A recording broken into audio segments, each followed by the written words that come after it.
Fable's heart pounded as she rode Bluebell back into Darnassia, the pounding hooves on the trail matching her heart rate beat for beat. Creek held on tightly behind her, and Aisling clung to her keeper's shoulders. All of them? Fable asked, to make sure she understood the situation, though she was certain not even the council could understand this. Everyone had the same dream. Creek repeated.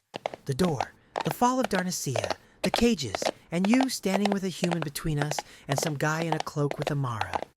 That was the only difference, as Fable came to find out. Everyone else dreamed that she was standing between them and the cloaked man, while she didn't see anyone besides the young man and the cloaked man. The words were still echoing along the edges of her mind as well, and the feel of them made her anxious. As they drew closer to Darnassia, Fable could tell that the festive aura the village once held was replaced by one of fear and confusion. She slowed Bluebell to a walk as they walked into the village, some of her people looking at her in terror and others looking like they were blaming her. Fable was hesitant to dismount Bluebell as she, Creek, and Aisling rode into the square. Sensing her keeper's unease, Aisling gently nuzzled Fable to reassure her. It helped a little, but Fable's unease did not go away, especially as she saw the council was in the center of the square. Forest Dreamwalker spotted her approach and stepped forward to greet her, lightly patting Bluebell's neck. Lady Keeper, he said politely, glancing at Aisling as the foxdrake draped herself across Fable's shoulders. He knew that a keeper would be part of the council in the old days, usually in the place of the soul member. But he had said that Fable was far too young to be a member, so in her cottage she stayed. I take it you had a dream as well? Fable nodded, dismounting Bluebell carefully so not to dislodge Aisling from her perch. Yes, sir, it wasn't a pleasant one. The same as the rest of us? Forrest asked, his deep green eyes watching her. Fable gulped. I understand that I dreamed from my perspective, at a human's side in front of another man with the Mara. Were there any different herbs used in the lunar sight potion? No, sir, I used the same ingredients as Aisling first taught me. I even used the freshest herbs from my garden. So I was right then, Sparrow Miss Strider said, her chiming voice sounding like an anxious bird. While the members of AIR are usually some of the wisest, able to step back and see the bigger picture, Sparrow was flighty and nervous, much like her namesake. It is a prophecy claiming that a terrible enemy is coming to Myth. Now, Sparrow, this is not the time for hysterics. Thicket Stormwood answered. As the member of Earth, he was the council's rock, so to speak. He was the one who held steady and encouraged calmness to think things through. While possible, I felt this is more of a warning that there's time for this enemy to be avoided. And how are you so sure? River Nobleflame asked. As the fire member, he was the combat advisor and in charge of trades and relations with the other races of Myth. He kept the peace, but heavens help anyone who managed to anger him. His anger didn't blaze but burned coldly when provoked. Perhaps the potion brewing was incomplete and thus gave nightmares. Everyone the same nightmare? Thicket asked. All from different perspectives? How else can you explain the appearance of the human? River asked. Humans have never set foot into Myth, as ordained by the Foxdrakes when Myth was created. No human is to enter Myth as a founding law. As the council turned to start arguing amongst themselves over the matter, Fable heard Aisling huff. They squabble like hatchlings over strawberries, she muttered, almost making Fable chuckle. She barely managed to hold it in, though, to where only a tiny grin cracked her lips despite her mounting anxiety. Frost Starscribe's eyes shifted to Fable, raising an eyebrow at her. Fable felt his gaze and turned to look at him, swallowing at the sight of his piercing blue eyes. They weren't like the cloaked man from the dream, but they still seemed to freeze her in place. He watched her momentarily, making Fable wonder what he was thinking. As the water member, he was the head advisor in the council, taking what all the others said into careful consideration and adding his voice in favor of what idea sounded best in a discussion. In passing, some joked about who the real soul member was, Forest or Frost. He cleared his throat, and when no one turned to hear him, Frost cleared his throat more until the council silenced themselves and looked at him. We have yet to complete the cleansing rituals, he said. They are done after the full moon festival for 2 reasons. to cleanse the spirit of all fears and negative energies collected over the past year, and to bring better understanding to the dreams the full moon festival had brought the previous night. I say before anything else is done, we must complete these traditions and return to this matter tomorrow when we have a better understanding. This will also give me time to consult my star charts and see what the heavens can offer in this troubling vision. Are we in agreement? Forrest pondered this for a moment before giving a nod. I can agree with this. We don't have enough information to fully understand what our next step ought to be as of yet. Sparrow was already anxiously shaking her head. I disagree. There is danger at our front step, and it will take our homes and lives if we don't do anything about it. And how do you plan on chasing this threat away? River asked. Twitter at it? Sparrow's cheeks flushed as she turned away from River, not giving him the satisfaction of answering the insult. River huffed and shook his head at her before looking at Forrest. I agree. We need time to breathe and think about this. Thicket also nodded his agreement, though he didn't speak it. Fable's eyes darted from speaker to speaker, her forefinger scratching on her thumbnail as she listened to them talk and bicker. Sensing her keeper's concern, Aisling lightly nuzzled against Fable's cheek, offering a small purr to comfort her and remind her she wasn't standing alone. Thankful, Fable reached up and stroked her thumb over the fox drake's neck. Forrest nodded as he regarded each member of the council. It is agreed then, he said, turning to the people of Darnassia. Return to your homes and rest. When the cleansing rituals are complete, please take note of your findings and return them here tomorrow morning. We will need all the information we can gather to understand this better. He then turned to Fable. We will need your insights too, as you had a closer point of view of this man and this human. Fable gave a nod of understanding. Yes, sir. Forrest gave one more nod before addressing the gathered elves. Until tomorrow. Taking the hint, the council and the gathered elves anxiously departed to complete the cleansing rituals. Fable took this hint and stepped back to Bluebell, Creek offering her reins back. He looked worried. For once, Fable wasn't sure if she could comfort him. Not with that ominous nightmare hanging over the village like a cloud that refused to rain. Fable, will you be okay? Creek asked. Yeah, I should be. Fable answered, trying to sound convincing. What about you? I think so. He answered, walking beside her and Bluebell. What do you think is going on? Fable bit her lip. She couldn't give him an answer, given that she wasn't sure what the truth was herself at this point. She wasn't sure what was happening. I can't be sure. Not until I have some answers for myself. But want to hang out after the cleansings?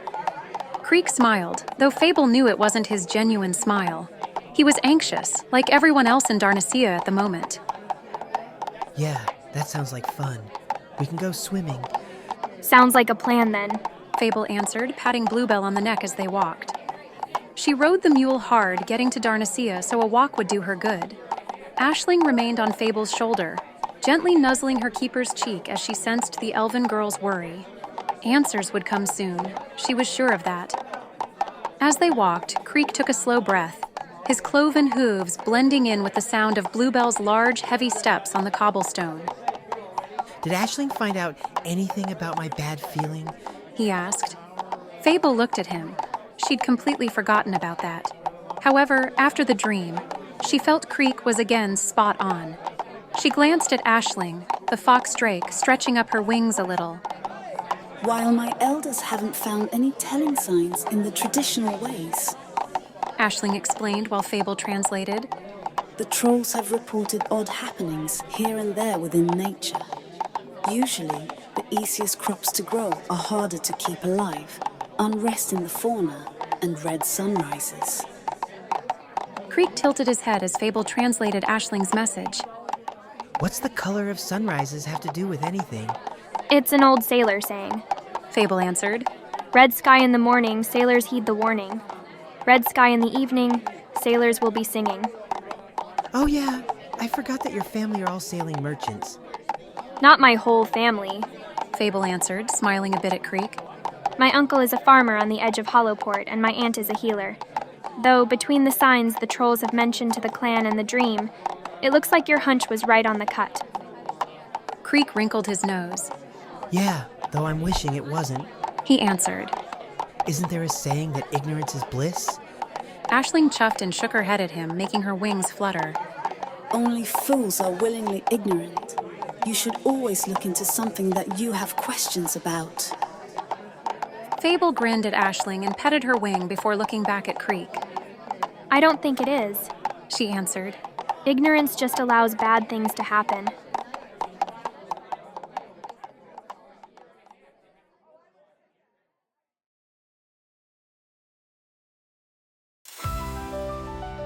Sorry to interrupt your listening experience. I wanted to give a quick shout out to my sponsor, Silver Caverns Artwork, over on Kofi. I had started on Patreon until I found an easier way to promote my art and give my supporters the thanks they absolutely deserve through Kofi. With tier members, I give updates on the Tales After Hiraeth series, sneak peeks at the artwork that will be in the books, and early access to chapters here on YouTube. I also have polls there for what content you guys can vote on for what you'd be most interested in. I even have a shop available where I currently offer Guardians and Keepers of Myth, Through the Doorway, as a free ebook, along with many other goodies and more to come. So be sure to check out Kofi and become a supporter so I can keep making stories like this and sharing them with you guys. Thank you for your time, and now back to the story.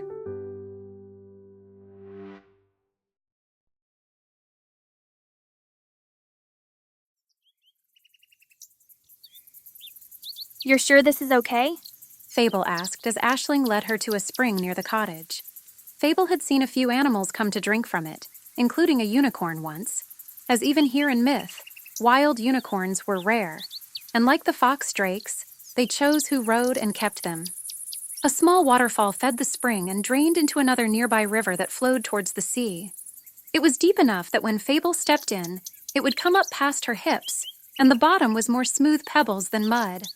Though water lilies still grew here, giving life to frogs and dragonflies alike and leaving the water very pure. I'm certain, Aisling answered. with how intense that vision was, this spring will be better suited for clarity and cleansing. I'm certain the ritual won't cause harm, as we're using natural herbs, and they'll be washed to sea when finished. Ready? Fable was wrapped in a wool robe, her hair secured back, though she knew it would get wet anyway. She wore sandals to protect her feet outside the spring, and in a basket she carried lavender blooms, a jar of burdock root, another jar of rosemary, 4 white candles, and her journal. Whatever clarity the cleansing gave, she wanted to write it down so she wouldn't forget it. Aisling sat on one of the smooth stones nearby and curled her tail around her claws, looking rather cat-like as she gazed up at her keeper. Come on, Aisling encouraged. Looking around, Fable knelt by the water and set up the candles, lighting them and setting them where they wouldn't catch anything on fire. She sprinkled the herbs into the pool and disrobed, carefully stepping into the comfortable water. She knelt before reclining onto her back, watching as curious dragonflies darted around and over her face. She usually did the cleansing rite in her tub, but she wondered why Aisling had insisted on the spring. now close your eyes and recall the vision. Aisling instructed, her voice still clear even with Fable's long ears in the water. Fable did as she was told, closing her eyes and pondering the dream.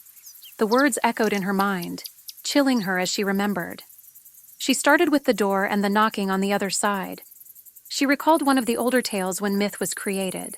According to those stories, the fox drakes made a door to Myth to safeguard the element of magic after the sorcerer's betrayal. Was that the same door? Fable took another slow breath, letting her mind gently follow the train of thought over the vision.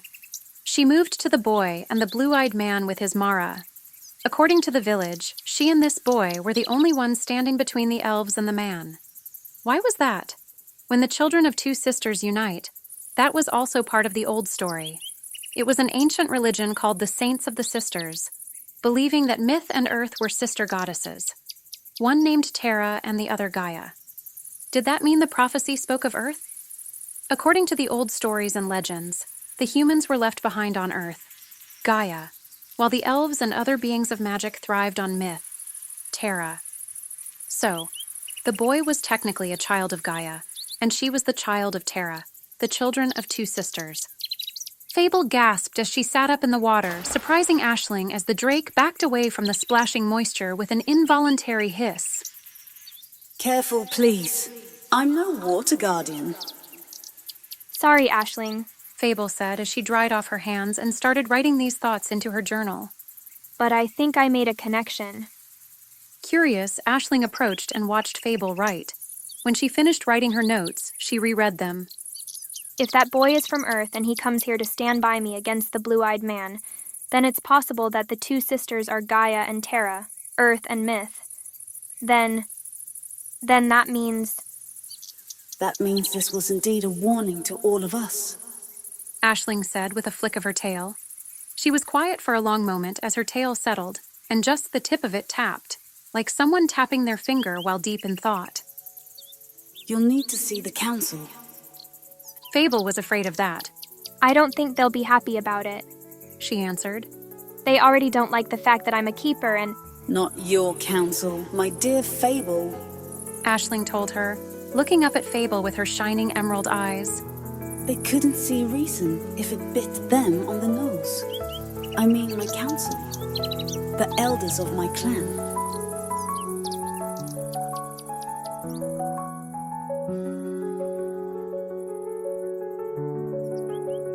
Hi everyone, Fable here. I wanted to personally thank you for listening to Guardians and Keepers of Myth. If you want to support this story more, you can check out our Kofi. Or if you're excited to see what happens next, you can buy your own copy of the book. All the links will be in the description. Thank you all so much. This audio series wouldn't be here without your support.